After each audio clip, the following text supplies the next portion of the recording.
Welcome back. Why not a draft prospect video? And we're really at the stage where these guys could go anywhere in the draft. They really could. And when we get into the consolidated rankings, you can see why I'm saying that. I also want to say at the start of this video that I now have the black book from hockeyprospect.com. I also have the draft preview edition, the digital version from McKean's Hockey, as well as, I have all the elite prospect stuff as well. So I have all the information I need for this year's draft class, and yet it's really all over the place. So I'm thinking Matt Coronato, right winger, 5'10", 178 centimeters, 183 pounds or 83 kilos. Sure, Boston.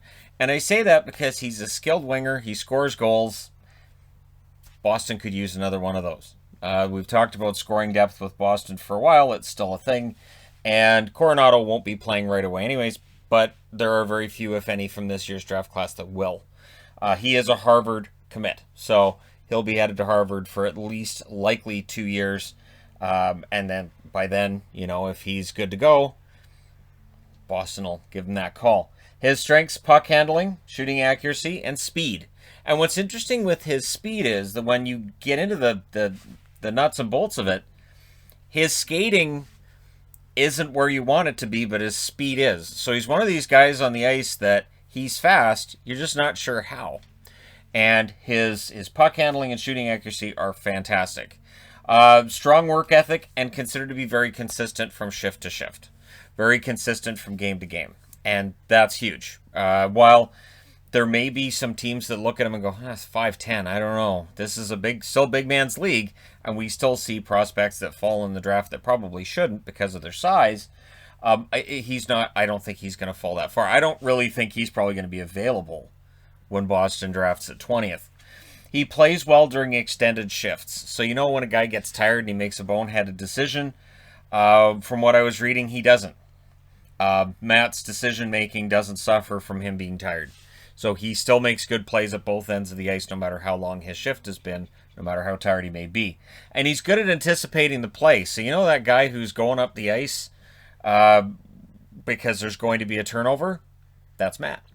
He's able to anticipate that, and he knows when it's coming. So that kind of anticipation and hockey IQ or hockey sense is important. Also, he can score from anywhere on the ice. So he scores from bad angles, scores from far out, close in, whatever kind of goal you need.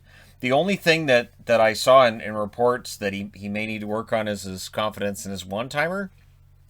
But again, anything I saw, and even, the skating stride part, where his initial push-off is a little bit awkward, so he tries to overcompensate for that with... And anyways, his skating, there's just kind of a hitch there that can get fixed. We've seen guys whose skating may not have been fantastic at the time they're drafted that's pretty darn good when they get to the NHL. But remember, speed is one of his strengths.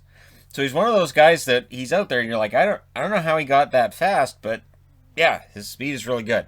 So we'll see which team drafts him and how quickly they get this figured out, or he may figure it out on his own. Or maybe he'll be one of those guys who just has a skating stride that we see at the NHL and go, it works. I don't know how. But yeah, he can score from anywhere, so he's not easy to defend that way.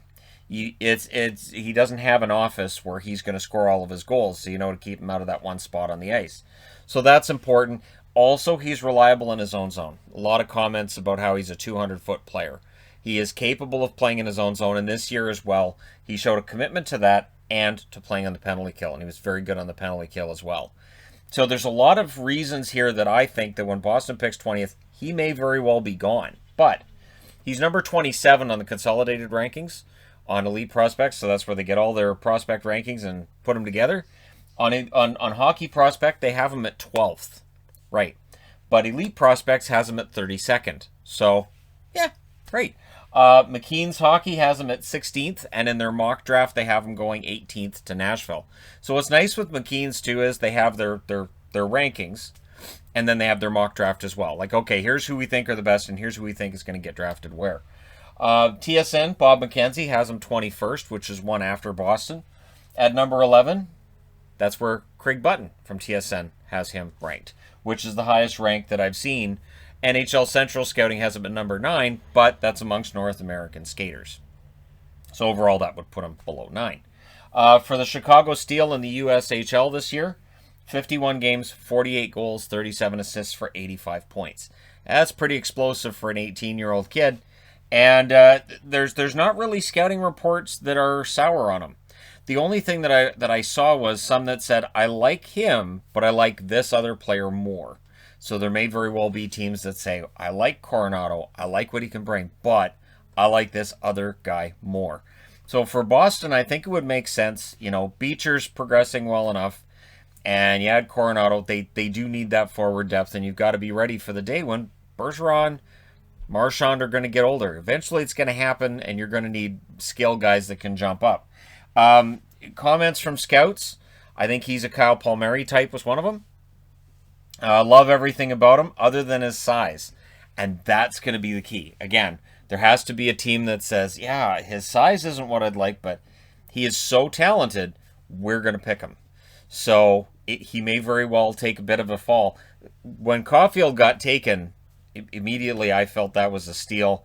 When DeBrincat got taken, I felt it was a steal. And I really think that Coronato, who plays for the Steel, could be a steal. And I didn't mean to I really apologize wholeheartedly to anybody watching this for saying it. For just that's terrible.